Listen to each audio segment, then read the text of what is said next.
Buenas noches, tengan todos ustedes. Yo soy Desiderio Morales. Nos vemos aquí todas las semanas a esta hora, de las 7 a 8 de la noche, en este su segmento de percepciones y realidades, en este su canal astele.tv, que lo pueden ver en www.astele.tv. Estamos obviamente en vivo, pueden interactuar con nuestro invitado y hacer preguntas que con mucho gusto vamos a responder.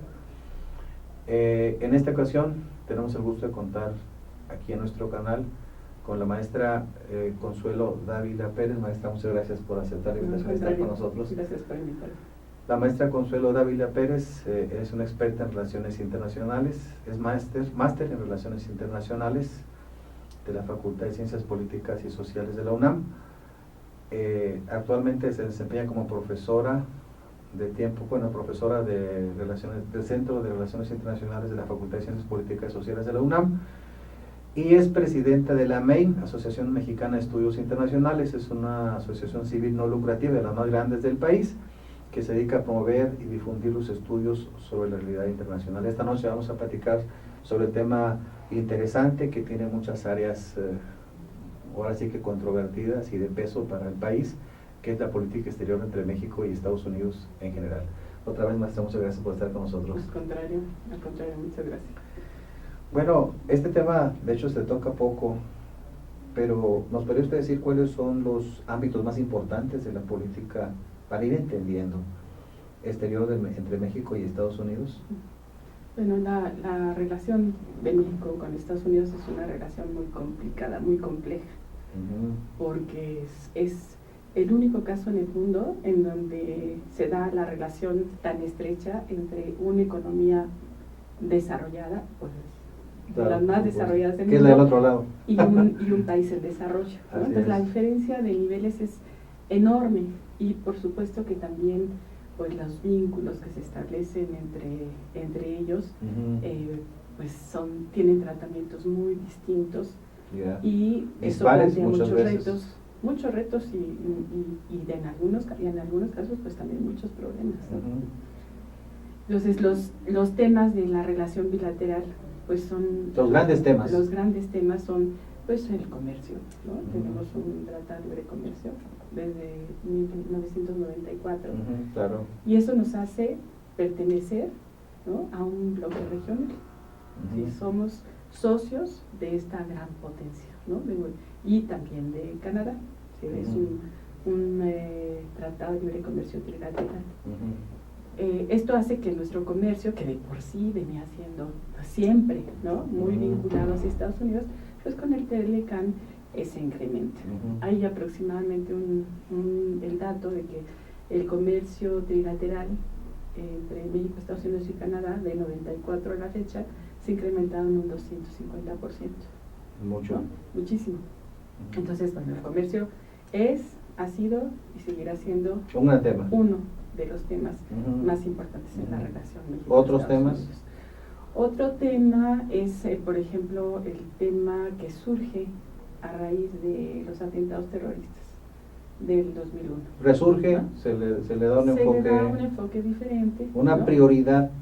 Y se convierte, para Estados Unidos. se convierte en una prioridad de la política exterior norteamericana, la guerra preventiva, la guerra contra el terrorismo. Tema seguridad nacional.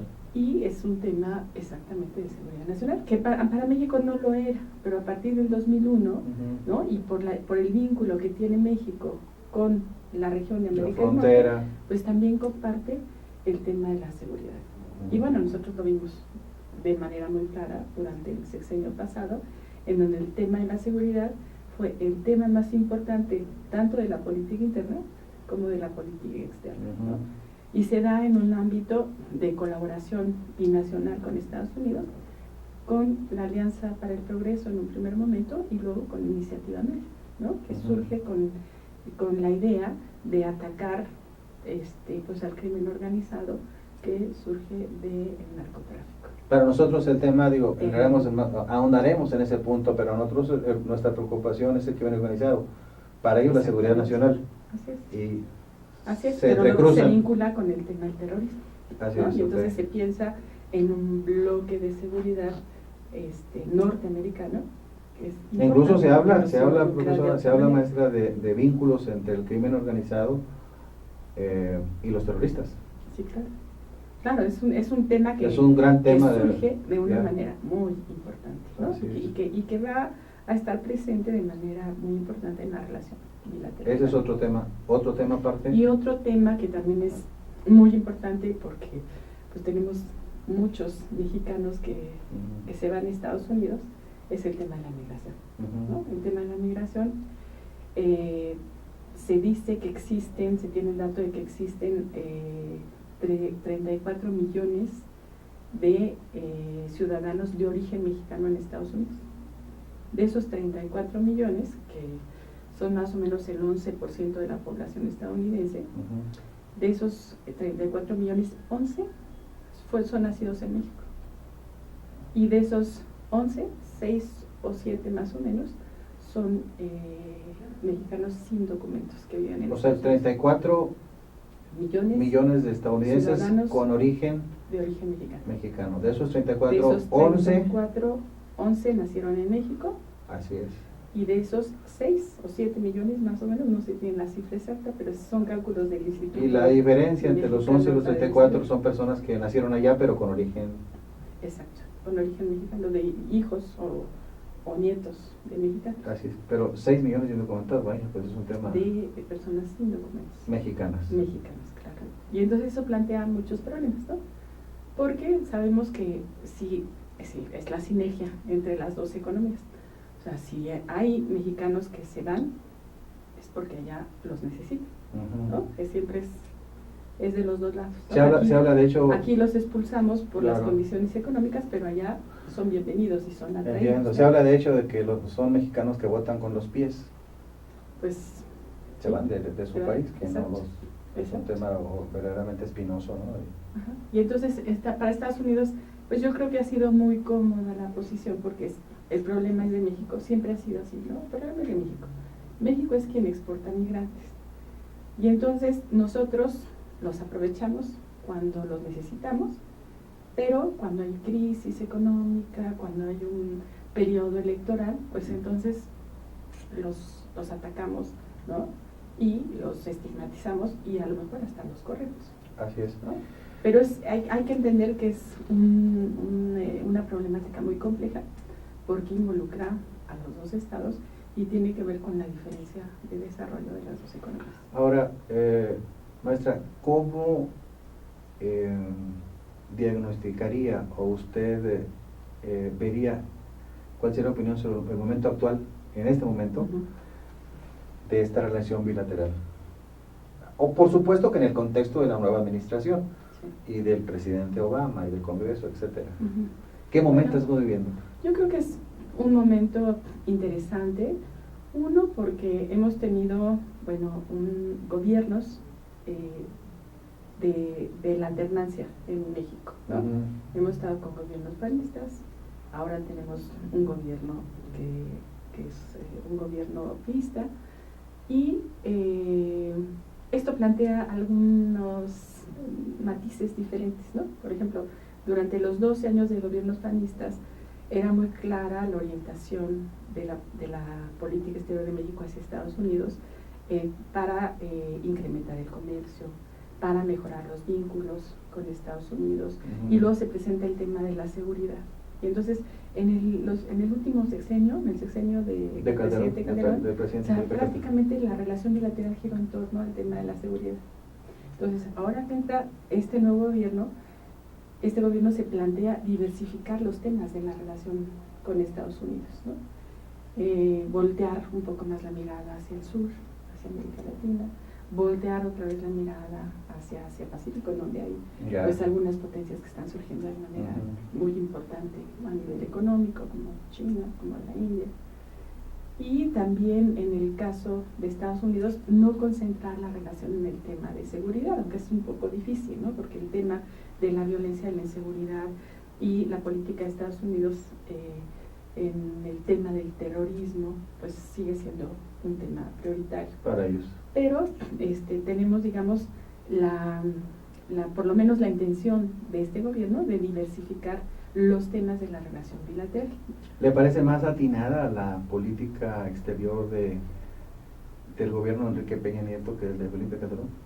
Pues todavía, en el tema de la seguridad, por supuesto que sí, ¿no? Porque me parece que no debimos de habernos concentrado tanto en el tema de la seguridad. Parece que la política... Desde ese punto de vista, sí. Desde ese punto de vista, sí.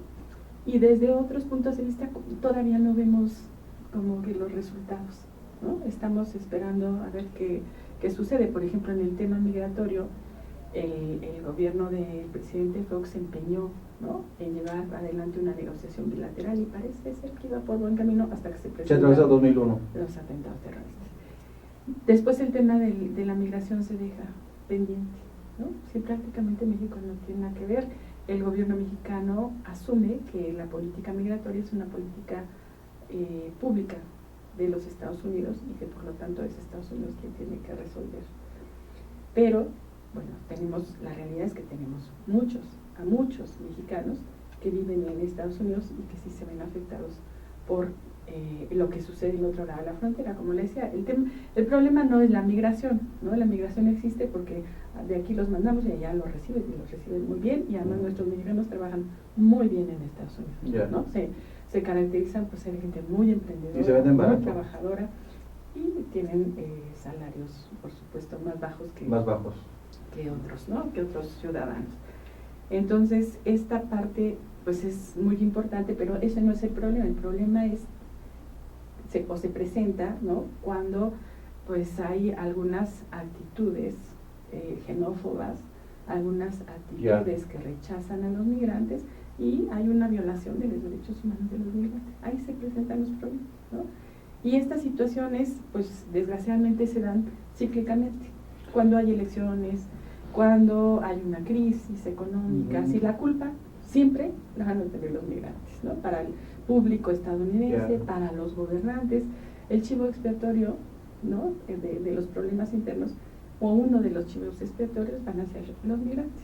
Ahora, hay un tema aquí, maestra, que está muy relacionado con el tema de la el tema del comercio exterior, que es el tema de la inversión. Que ese tema, bueno, obviamente ha adquirido relevancia por las reformas económicas de la actual administración, en particular la energética, que es de gran interés para los Estados Unidos. No sé, las telecomunicaciones es el tema más interno, ¿no? ¿Le parece relevante eso?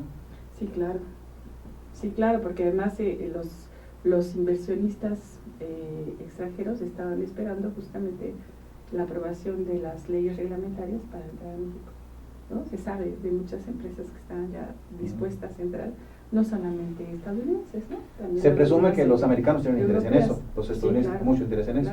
Es decir, como como lo tienen en el tema de la seguridad nacional desde el punto de vista de los posibles atentados terroristas. Es de interés de ellos, y de los dos, creo. Sí, de los dos. En la parte de los inversión. dos, y además, de los pues es dos. que nuestra economía está muy vinculada a la economía estadounidense. Más o menos el 50% de la inversión extranjera directa proviene de Estados Unidos.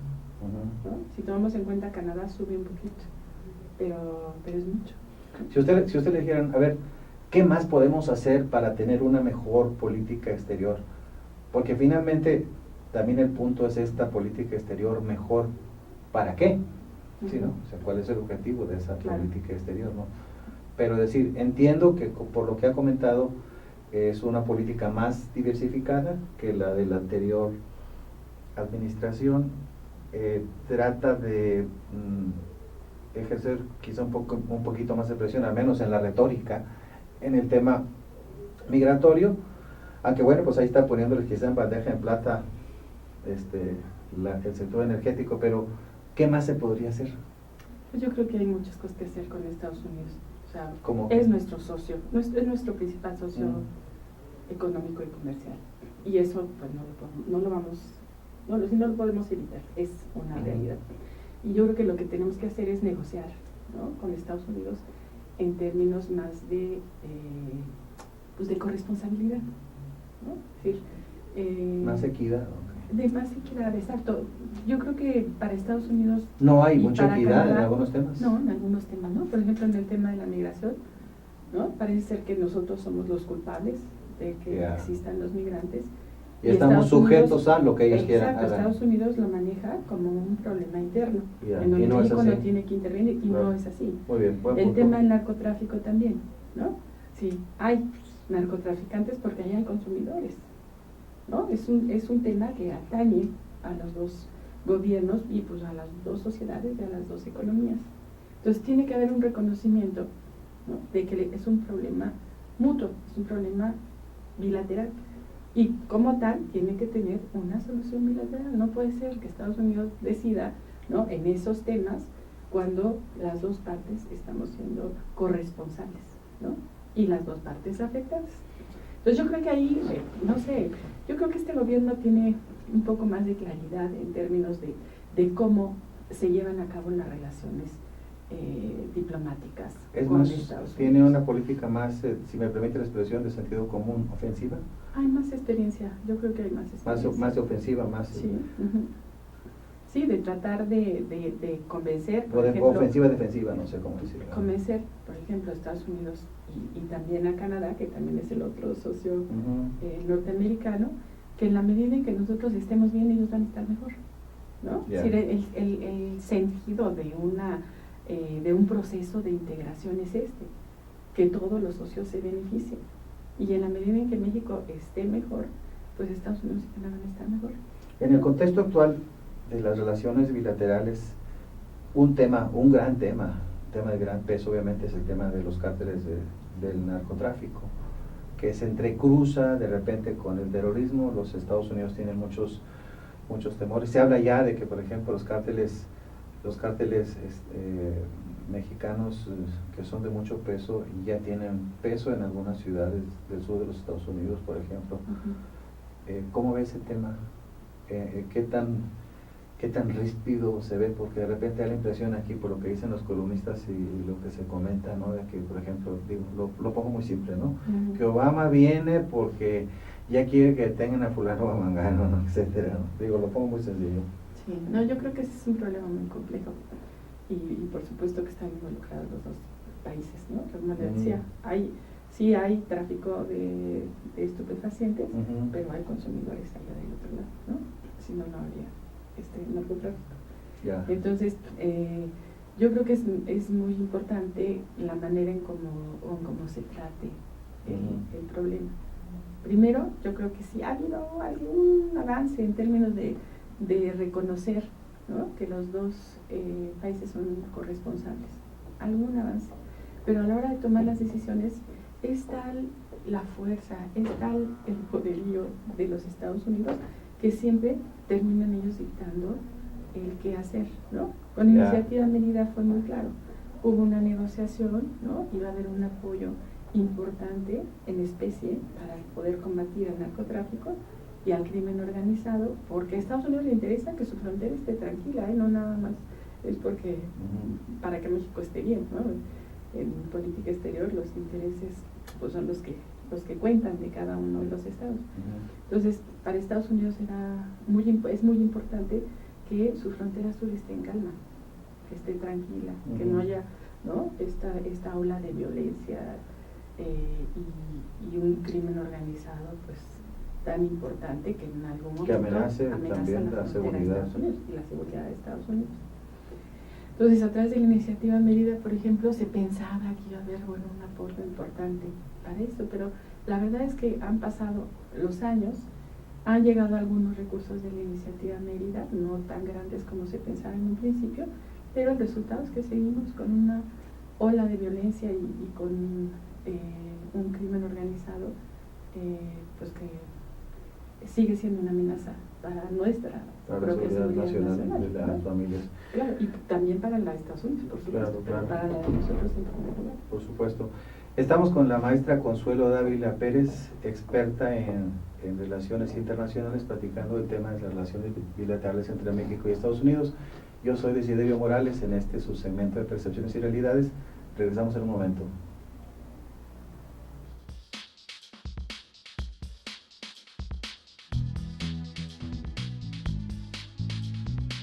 Ruiz Robles, corredores públicos y peritos traductores. Trabajamos para darles seguridad, confianza y un servicio profesional en sus asuntos relacionados a fe pública, valuación, arbitraje comercial, asesoría jurídica y traducciones. Para nosotros lo más importante es su satisfacción, brindándole además la asesoría jurídica necesaria en su negocio, con un equipo de profesionales capacitados para prevenir y resolver situaciones de riesgo en su empresa. Le aseguramos una asistencia profesional personalizada y humana a quien consideramos más importante, el cliente, porque las oportunidades pequeñas son el principio de las grandes empresas. Durante 7 décadas, Deiman ha desarrollado una amplia gama de colorantes, saborizantes y productos semipreparados que satisfacen los requerimientos de la industria de alimentos, así como las necesidades y gustos de los clientes y consumidores a nivel nacional e internacional.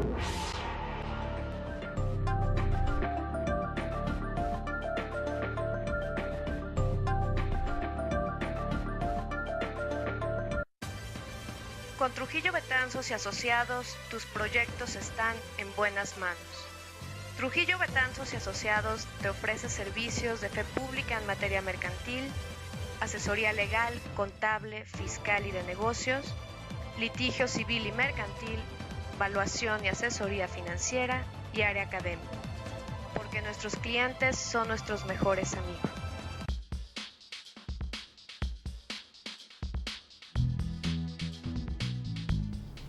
Continuamos con la maestra Consuelo Dávila Pérez. Estamos platicando del tema de las relaciones bilaterales entre México y Estados Unidos. Maestra, para terminar con este tema de los cárteles, bueno, México es un tema escabroso que va más allá que las relaciones bilaterales, que mina la seguridad de las personas y de las familias, que afecta la economía. Es un tema evidentemente de gran importancia. México ha dado golpes importantes, descabezando varios de los principales líderes de los cárteles. ¿Cómo se ve ahí la relación con Estados Unidos? Pues, en cuanto a cómo se percibe en cuanto a cooperación. Hay un tema, por ejemplo, importante ahí, que es el tema de la cooperación de inteligencia, que se habla mucho de que Calderón abrió demasiado las puertas, sí, o sea, lo que se dice en las columnas de los políticas, en el tema de que aquí estaba la DEA, etcétera, etcétera, que pasaba como Juan por su casa aquí, etcétera. ¿Cómo va ese tema? Creo que la DEA siempre ha estado, ¿no? Ajá. Siempre está, pero de más peso. El escándalo de la gente Camarena, allá por los 80. Los 80, sí, claro, por supuesto. Fue justamente, ¿no?, el hecho de que él era un agente encubierto. Así es. Entonces siempre ha estado, yo creo que ese es un tema pues que siempre ha estado en la relación bilateral, pero que se ha... Pero México se ha mostrado activo ahí, al menos internamente, pero se muestra activo internamente, pero tiene relación con los Estados Unidos. Claro, porque yo creo que sí hay una parte de exigencia del otro lado, ¿no? tienes que capturar y tienes que castigar y tienes que hacer tu tarea en términos de búsqueda, ¿no? de solución al crimen organizado y al narcotráfico, ¿no? Pero el problema es que se descabeza un cartel y surgen nuevas cabezas, ¿no? Y el problema no se acaba. Al contrario, se diluye, ¿no? Porque de repente ya no se sabe quién es quién. Y el negocio sigue. O sea, el negocio del narcotráfico está hecho para continuar con una cabeza o con otra o con otra. Ya. Y entonces ahí pues el problema ha sido que se ha ido diluyendo, digamos, la figura, ¿no? del líder. Es más difícil tener el control de quién está llevando a cabo pues cierto control de ese cártel o de ese grupo. Y entonces pues, de repente tengo la impresión que el gobierno mexicano ya no sabe, ¿no? ni para dónde hacerse. Ya. Y en el caso de que quisiera negociar algo, pues tampoco, ¿no? Es más difícil, más complicado. Y aquí, por ejemplo, hay otro tema que justamente viene relacionado con este tema con este punto del crimen organizado, de la violencia y de la inseguridad, que ha producido un nuevo tipo de migrantes. O sea, ahora tenemos muchos migrantes que se dan por cuestiones de violencia. Ya. ¿No? Que son ciudadanos profesionistas, con negocios, con ciertos recursos, y que se están viendo obligados a emigrar Claro. por cuestiones de En violencia. ciudades como San Diego, San Antonio, en Texas, por Texas. ejemplo, en San Antonio, en McAllen. Dallas, en McAllen, tantas zonas. en Houston, Mexicanos adinerados. mexicanos con O sea, dinero. ya no, si me permite, ya no votan con los pies por la economía, sino votan con los pies por el miedo. Exacto. Y entonces ha habido este grupo de inmigrantes, por ejemplo, de haber representado el 1% de los migrantes que se iban a Estados Unidos hace 10 años, actualmente representa casi el 6%. Ellos no viajan en la bestia.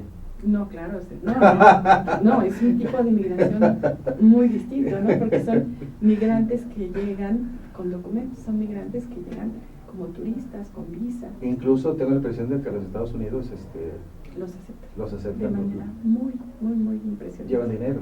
Claro, ¿no? Hay incluso algunos periódicos, por ejemplo, locales en Houston, que les dan la bienvenida a este tipo de migrantes. Bueno. Y en las aduanas, basta con que digan voy a Sonterra, que le dicen Sonterrey, ¿no? En San Antonio, por ejemplo, o en McAllen, o alguno de los barrios de Houston como Katy o Woodlands, y los dejan pasar sin ningún problema, ¿no? Entonces hay una política de aceptación a este nuevo tipo de migrantes, porque saben que son migrantes que llevan una derrama económica. Es una novedad. Exacto. Ese tema nos remite, ahorita que platicábamos del tema de la reforma energética, que creo que es, digamos, la madre de todas las reformas y la gran esperanza del país en términos de que pueda potenciar el crecimiento económico.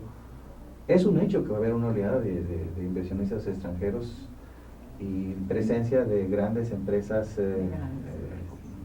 las 7 hermanas que se dicen, ¿verdad? ¿Qué tan peligroso es eso, profesora? Pues yo creo que... Porque ya Cárdenas antes tuvo un problema así. Sí, claro. Es que esas empresas, la verdad es que son empresas que se sabe, ¿no? Se tiene evidencia que a nivel internacional han actuado de manera pues muy egoísta, ¿no?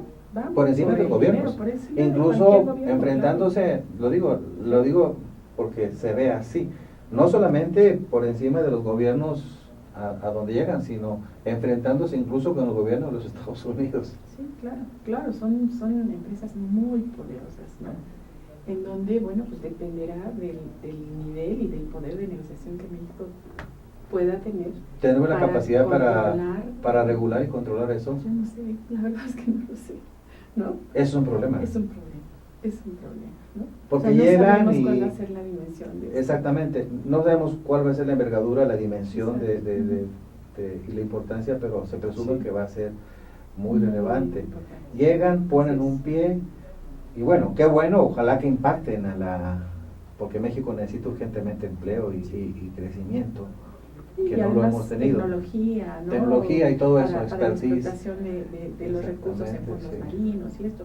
La cuestión es que se les tenga controlados, ¿no? Todo eso Porque sí, no- pero la influencia que tienen, ese es mi punto, Sí. porque puede ser que se convierta con el tiempo, digo, estoy pensando más allá, y no se sabe todavía, como decimos, en un tema de relevancia Claro.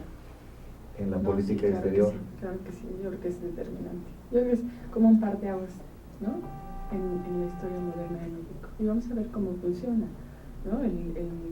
La discusión sobre cómo quedaría ya en lo específico cada uno de los rubros que tienen que ver con la reforma energética, pues va a ser muy importante, porque ahí es en donde se van a establecer los candados para estas compañías, ¿no? O sea, tiene que haber una corresponsabilidad, por supuesto, en el riesgo, en la explotación de los recursos, pero pues ojalá que de verdad se acote la participación de las empresas a ciertos rubros y a ciertas áreas, ¿no?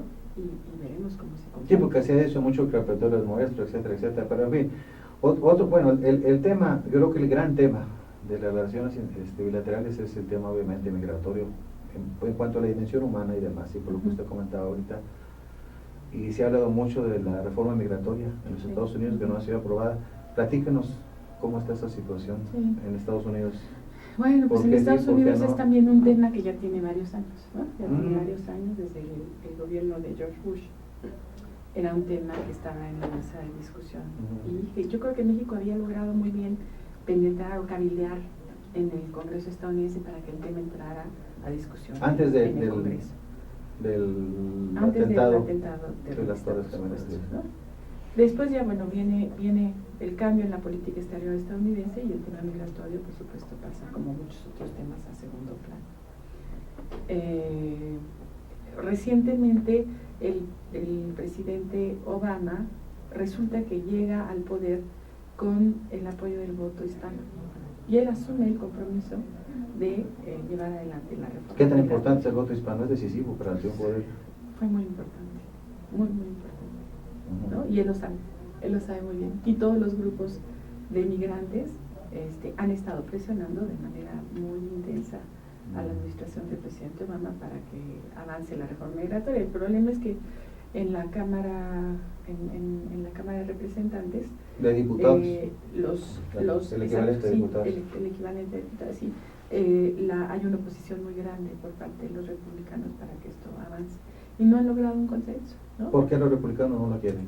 Simplemente la pregunta tan básica. Los republicanos, en lo general, no van afín con eso. Son gentes que se manifiestan en contra de la migración, ¿no? Desde siempre. Ellos piensan que la migración es un problema, no ven el lado positivo de la migración. Por ejemplo, California, ¿por qué California es una de las economías más ricas del mundo? Pues porque tiene la mano de obra migrante, ¿no? Esto no lo ven, ellos le echan la culpa a la migración de todos los males del país. Y en Estados Unidos, hay que reconocerlo, hay una derechización, ¿no? de los republicanos. Hay una en los últimos tiempos se ha radicalizado. En los últimos 15 años, claro, se ha radicalizado la postura de los republicanos. Y me imagino que después también de los atentados vieron eso como un riesgo también. También, ya venía la ola, ¿no? Derechizante, digamos, en Estados Unidos están los miembros del Tea Party, ¿no? Que son la derecha más fuerte y más recalcitrante en Estados Unidos y que está muy vinculada al Partido Republicano. Entonces hay una oposición muy grande en el Congreso de Estados Unidos hacia la reforma migratoria. Y bueno, dentro de todo, un logro que tuvo Barack Obama, el presidente Obama, fue la aprobación de la ley en 2012, la aprobación de la ley de la acción diferida. ¿Qué significa para qué? Proteger a los jóvenes que llegaron de niños a Estados Unidos, que han hecho sus estudios en Estados Unidos, que tienen menos de 21 años, para que no se les deporte y son hijos de padres extranjeros, ya sea mexicanos o de donde sea. Ajá. Que no tenían sus papeles en regla. Exacto, que nunca tuvieron sus papeles en regla, pero que han hecho su vida ahí, y entonces es una ley que les permite quedarse, ¿no? Esa es una de las razones que están manejando algunos de los especialistas del incremento del flujo de niños migrantes a Estados Unidos. Entonces, hasta qué punto esto sea cierto, pero que el reconocimiento de que esta ley de acción diferida o de esta Dream Act, como se llama en inglés, ha tenido un efecto importante en las familias, porque los jóvenes están pudiendo tener sus papeles de manera normal, de manera legal, ¿no? Y entonces parece ser que esto atrae a muchos jóvenes que además están en una situación muy difícil, como los niños migrantes. A ver, pero entonces los otros jóvenes llegan, pero llegan de ilegales, parientes de personas que están mexicanos indocumentados. Los que entran en la ley de acción diferida son niños que llegaron hace muchos años, que llegaron de muy chiquitos, que han estudiado, que han hecho sus estudios en Estados Unidos, que tienen menos de 21 años y que se les va a dar la oportunidad, o se les está dando la oportunidad de que regularicen su situación. Los demás que lleguen ahorita ya no entran dentro de ese paquete, digamos. Pero están llegando con una expectativa. ¿Usted cree que eso sea cierto? Pues sí, eso parece, porque ha aumentado mucho el número de niños migrantes. Mucho. Platicamos un poco del tema de los niños. Sí, dígame. Se habla de que en el 2000, hace 5 años, había, por ejemplo, 10,000 niños, ¿no?, que eran capturados en Estados Unidos, que viajaban solos. Actualmente hay 52. O sea, de octubre... 52,000 niños. 52,000 niños. Desde octubre del año pasado, ahora, hay 52,000 niños. ¿Cuál es su opinión? Eso, bueno, si las cifras fueran ciertas, estaríamos hablando de 5 veces. Exacto. Pero la primera pregunta que tengo yo es que me imagino que muchos mexicanos y muchos televidentes se la hacen, es ¿cómo llegan solos? Pues llegan a través de redes de traficantes. Les cobran mucho dinero por pasarlos. ¿Y los papás les pagan? En las mejores, muchos casos los papás ya están en Estados Unidos. Y entonces se traen a sus niños. Les pagan se traen a sus niños. A estos, porque antes, como indocumentados, no tenían esa expectativa y ahora ven por la ley esta. En algunos casos. En otros casos no, yo creo que es cultural, o sea, la cultura de irse al norte, ¿no?, de irse a buscando... Bueno, pero esos niños alguien los envía. O sea, una persona de 18 años ya puede ir y atravesar el desierto, lo que sea, pero niños... Es que estamos hablando de niños menores de 21 años. ¿No? Cuando se habla de niños migrantes, estamos hablando de qué edades. Menores de 21. Todavía no son mayores de edad. Y entonces hay diferentes rangos. Son adolescentes. Se presume que el corte de edades, ¿cuál es? No se sabe. Se habla de que la mayoría de estos niños migrantes van entre los 11 y los 18 años. Son jóvenes. Son muy jóvenes, ¿no? Pero con expectativa de irse, pues por muchas razones, porque hay redes de migrantes, porque en sus poblaciones de origen, pues los jóvenes se van, como ha sucedido mucho tiempo aquí en muchos lugares. Y tenemos el problema del desempleo en esos segmentos de edad muy alto. Las condiciones económicas en las que viven. Se habla ahorita de un nivel de violencia familiar muy grande, ¿no? Sobre todo en los niños que vienen de Honduras, de Guatemala, de El Salvador. A ver, ¿y esos niños que están llegando a los Estados Unidos son de México en su mayoría? No, ¿verdad? Son niños que pasan por México. ¿Cómo qué porcentaje se presume que son, como qué porcentaje se presume que son mexicanos y cuál no? 98% de los niños que llegan a Estados Unidos sin acompañante vienen de Centroamérica. Casi todos. Entonces es un Pero problema. la gran mayoría es un problema enorme que involucra a muchos estados, ¿no? Entonces ellos llegaron atraídos por ¿cómo se llama la ley? El DRIM, por el DRIM Act de Obama. Se dice que por ese motivo también no hay que desconocer que la situación en la que viven ellos es una situación muy crítica. No hay expectativas de tener una vida digna, ¿no? Hay una pobreza en los lugares de origen. En los lugares de origen, ¿no? Sí, para que haya migración tiene que haber factores de expulsión. Porque ahora, sobre todo en las últimas semanas, maestra, ese tema ha sido un tema dominante en la prensa nacional, incluso las grandes cadenas televisoras. Así es. Entonces, bueno, estábamos hablando hace un momento de cómo se ha dado, por ejemplo, el manejo del tema migratorio en Estados Unidos. El tema migratorio está en discusión en el Congreso. Y el gobierno mexicano decidió no meterse, no involucrarse, dejar que internamente resuelvan, porque se piensa que si el gobierno mexicano interviene, va a resultar contraproducente con los grupos de derecha, ¿no? Es una apuesta. ¿Y usted cree que eso es correcto? Yo creo que estamos involucrados en el asunto y que deberíamos de tratar de... Es decir, parece ser que se requiere una política más activa. Y entonces de repente en este contexto estamos cuando surge ese problema. El problema de los niños migrantes. ¿Por qué surge? ¿De repente? No, es un problema que tiene ya mucho tiempo, pero que ha crecido muchísimo en los últimos 2 años. O sea, es un problema que se ha desbordado, ¿no? Y lo que hay que ver justamente es qué es lo que lo está ocasionando. O sea, hay diferentes, digamos, explicaciones de este problema, ¿no? Uno es la realidad que viven en sus países, Honduras, Guatemala, El Salvador, son países que han resentido la crisis de manera muy fuerte y que tienen una población enorme en pobreza extrema, ¿no? Y que expulsa a la gente de sus lugares, por supuesto. Y por otro lado está lo del Dream Act, ¿no? Puede haber expectativas para los jóvenes de que se van a Estados Unidos y en algún momento se les puede legalizar. Otros van porque quieren reunirse con sus papás. Entiendo. ¿Y qué están haciendo con esos 50,000 niños? Pues los tienen en centros de detención en Estados Unidos. Parece ser que en condiciones no muy... ¿Y qué van a hacer? ¿Qué va a pasar ahí? Pues los van a deportar. El problema es que los van a deportar. ¿Qué ha dicho el gobierno mexicano sobre el voto? La ley estadounidense es muy clara en esto, ¿no? Es decir, gente que se detiene, gente que se deporta. A ver, ¿los van a deportar y los van a tirar en la frontera mexicana o qué? No. A sus países. A sus países. A sus países, pero muchos de ellos salen de esos países porque hay violencia, ¿no? Porque van huyendo de la violencia familiar. ¿Son principalmente de qué países? Honduras, Guatemala y El Salvador. Yeah.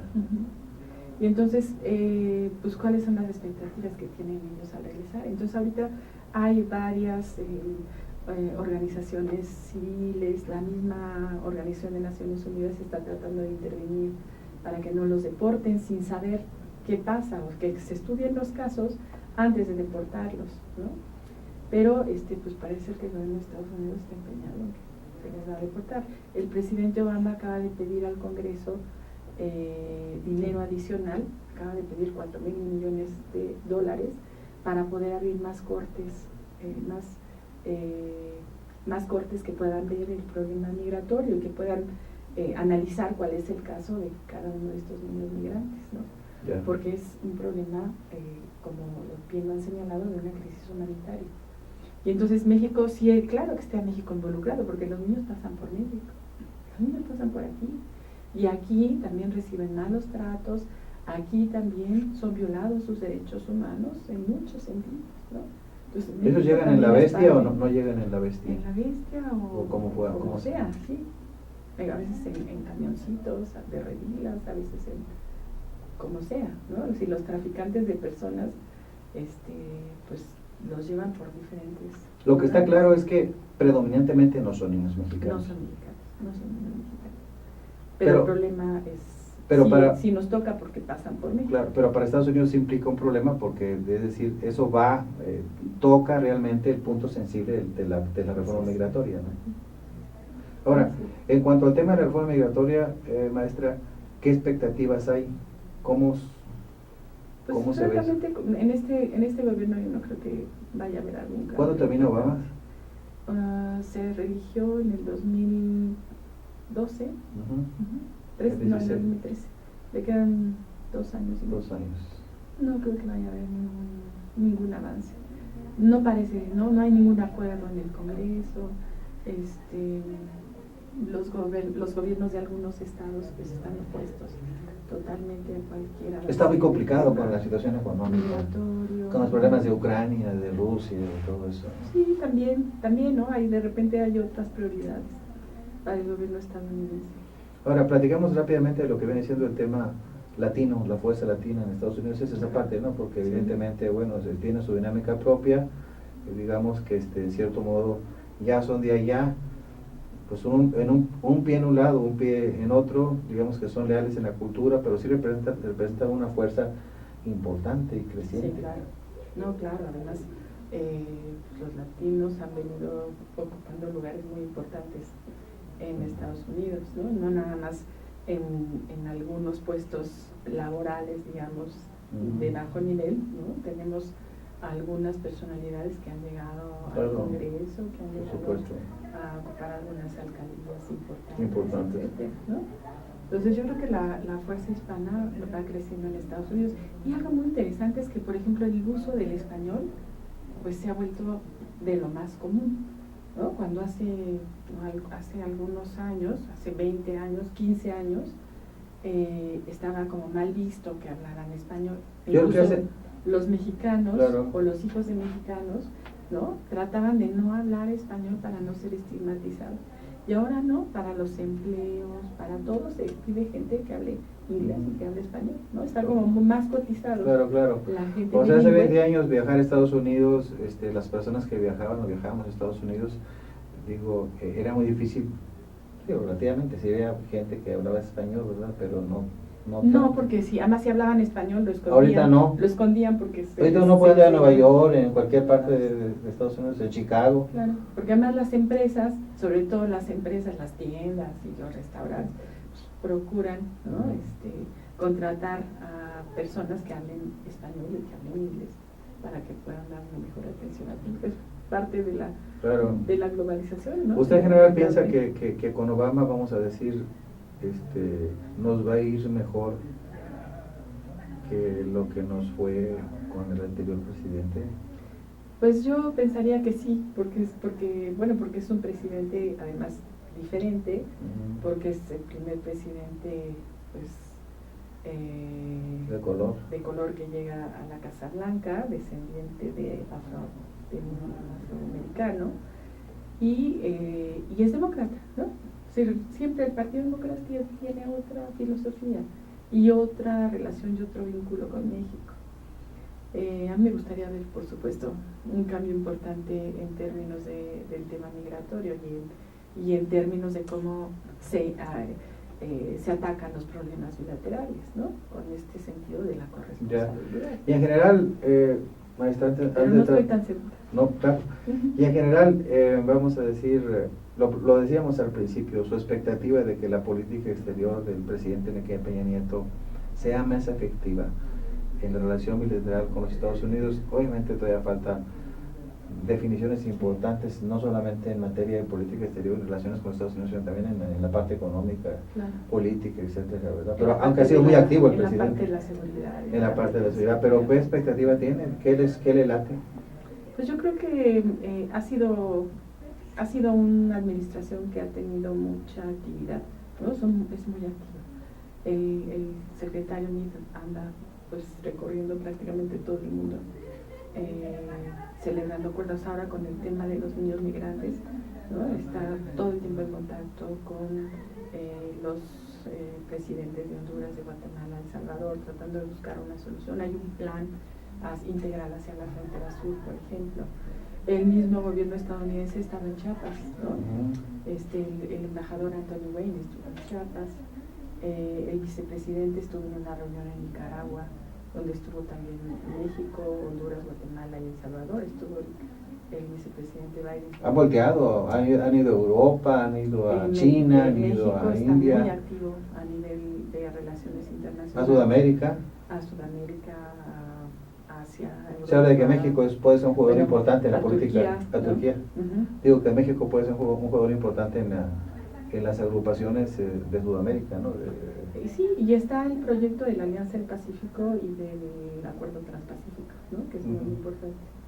Yo creo que ahí es donde se van a afinar finalmente los vínculos comerciales con estas regiones. Y entonces, a lo mejor el Telecan se va a ver rebasado por el Acuerdo Transpacífico, ¿no? El famoso TPP. Ya. Porque ahí es donde se van a discutir con ciertas preferencias arancelarias, ¿no? Entre los miembros de la Alianza del Pacífico, de América del Norte y de Asia. Y es la apuesta de este gobierno. Claro, ¿no? Pero por supuesto, maestra, cuando se habla de política exterior, bueno, para muchos mexicanos, digamos de nivel medio y hacia abajo, es un tema un poquito árido, ¿no? La economía también lo es, por ejemplo, pero la política exterior, la gente dice, bueno, ¿por qué es importante? Porque es una política pública como cualquier otra. Pero es ¿Qué una relación política pública. tiene con la que, gente de común y corriente? Pues es una política que tiene como base lo que el gobierno quiere hacer. Es decir, los objetivos que el gobierno se plantea a nivel interno se le encomiendan a la política exterior, ¿no? Para reforzarlos, para ampliarlos. Y además estamos viviendo en una época de globalización, en donde no hay nada que no pase dentro que no tenga que ver con el exterior y viceversa. Sí, por supuesto, claro. Todo lo que sucede fuera tiene un impacto en nuestro país. Entonces ahorita creo que es a lo mejor más fácil, ¿no?, entender el vínculo entre la política exterior y la política interna, porque no podemos hacer nada. Por ejemplo, las reformas energéticas, la reforma energética o las reformas importantes de este gobierno, ¿no? Es decir, tienen un impacto a nivel internacional. Vamos a tener un impacto a nivel internacional. Ya, claro. Van a venir muchas inversiones. Se está buscando que México sea un jugador más importante que lo que es. Eso es un hecho, ¿no? Digo, se está detrás de... Así es. Yo creo que tenemos con qué, pero bueno, pues hay que hacer las cosas bien. ¿Qué tanto se estudia la política exterior en el país? Pues yo creo que es una política, es una parte de la política de México que es menos conocida, ¿no? Es más importante ver qué pasa con los precios del azúcar, qué pasa con los limones, qué pasa con lo que tiene que ver con la vida cotidiana, y poco se ve hacia afuera, pero es muy importante, ¿no? Depende mucho de cómo nos vinculemos hacia afuera, que podamos obtener mejores condiciones para nuestro comercio, para solucionar algunos problemas importantes que tenemos. Usted preside una asociación que es la Asociación Mexicana de Estudios Internacionales, que es no lucrativa, dice aquí su currículum. Es una asociación civil. ¿Qué hacen ahí? Es la mayor asociación, la más grande asociación de estudiosos de la realidad internacional en México, y es una asociación que realiza diferentes actividades. ¿La más grande asociación en su género de no lucrativa? Sí, de no lucrativa. Así es. Y de estudios de la realidad internacional. Y entonces nosotros realizamos una serie de actividades a lo largo del año, y la actividad más importante es el Congreso Anual, que este año tendrá lugar en Villahermosa, Tabasco, del 9 al 11 de octubre. Entonces ahí se reúnen a expertos en los diferentes temas de las relaciones internacionales. Aproximadamente tenemos 600 ponentes en este evento. ¿600 ponentes? Y tenemos más de 4.000 asistentes de toda la República, y algunos ¿Qué día de octubre de va a ser? fuera, del 9 al 11 de octubre. ¿Y es para especialistas o? Es para interesados en la realidad internacional. ¿Qué tipo de gente participa generalmente? Participan académicos, políticos, funcionarios públicos, algunos legisladores, tenemos algunos embajadores. Ya. Es muy abierto, ¿sí? Realmente. ¿Y cada año tienen un tema central? Cada año tenemos un tema gran central congreso con un tema. Este año es Repensando la globalización, la política exterior de México en el nuevo milenio, aprovechando justamente que estamos en el segundo año de gobierno, y creo que merecen. ¿Y qué tipo de ponentes va a haber ahí? O sea, de todo pues tipo. Tenemos de todo tipo. Por ejemplo, estamos invitando al secretario de Relaciones Exteriores para que de la conferencia inaugural.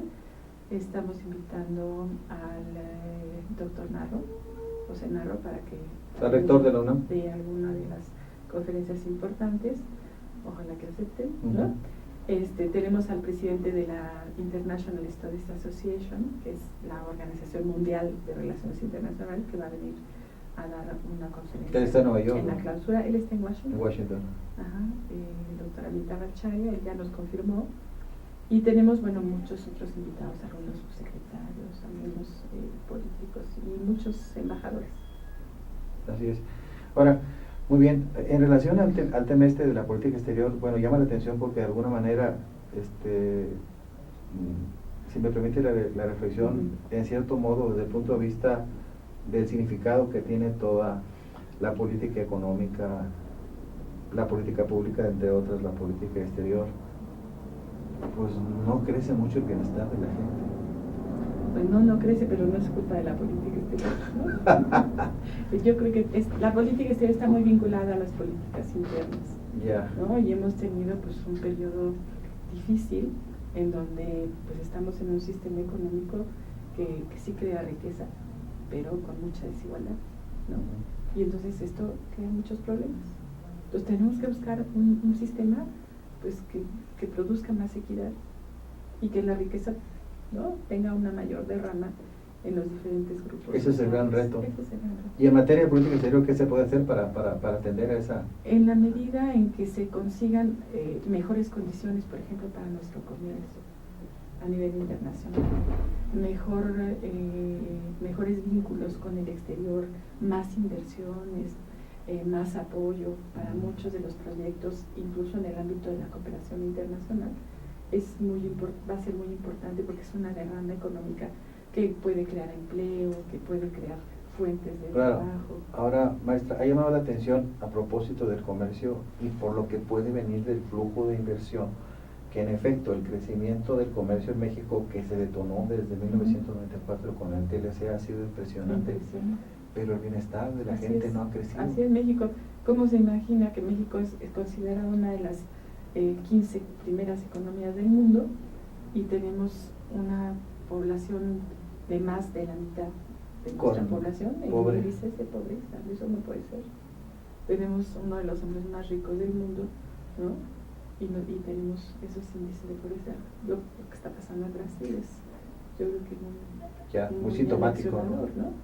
Por de supuesto. Cómo sí se crea riqueza, por supuesto, pero no se distribuye. O sea, la verdadera goleada no es de Alemania, sino contra los brasileños. Sí, así por así decirlo, ¿no? Bueno, y en el caso se me olvidó lo que en el caso de México, lo comento porque la expectativa de la oleada de inversionistas extranjeros es muy alta. Entonces, verdaderamente, el reto de que no se reproduzca el patrón que se reprodujo, que se dio con el TLC, me parece que ahí está vigente. Sí. Sí, pues es una gran labor que va a tener que realizar el gobierno, ¿no? Y tener muy, muy claro que, pues sí, los inversionistas pueden venir, pero no donde sea ni como sea. Tiene que haber ciertos controles a la inversión extranjera. Se sabe, por ejemplo, que las empresas canadienses están invirtiendo en la industria minera y que están llevando patrones de explotación muy agresivos con el medio ambiente, por ejemplo. Pues ahí habría que cobrarles más y ponerles ciertas reglas, ¿no? Yo creo que en la medida en que el gobierno logre regular, no es mala la inversión extranjera. El problema es que no se regule y no se controla, ¿no? No pueden hacer lo que quieran. O sea, eso es lo que no se puede. Y bueno, el gobierno tiene que diseñar ciertas políticas para que haya una derrama mayor de la riqueza en los diferentes grupos sociales. Ahí, sí, no hay y bueno, ya lo dijo Porfirio Díaz, sí dijo eso, ¿no?, al principio del siglo, ¿no? ¿Qué dijo? De que tan lejos de Dios y tan cerca de Estados Unidos. Estados Unidos siempre es un problema. Es un problema y una ventaja, ¿no? Si lo sabemos aprovechar, puede ser una gran ventaja. Así es. Profesora, pues bueno, ha sido un gusto tenerla con nosotros. Espero que próximamente podamos tocar algunos otros temas. Muchas gracias nuevamente. Hemos estado con la profesora Consuelo Dávila Pérez, con la maestra experta en relaciones internacionales, hablando del tema tan interesante de la política exterior entre México y los Estados Unidos. Yo soy Desiderio Morales. Hemos estado en este subsegmento de percepciones y realidades. Nos veremos aquí la semana próxima de 7 a 8 de la noche. Buenas noches. Buenas noches.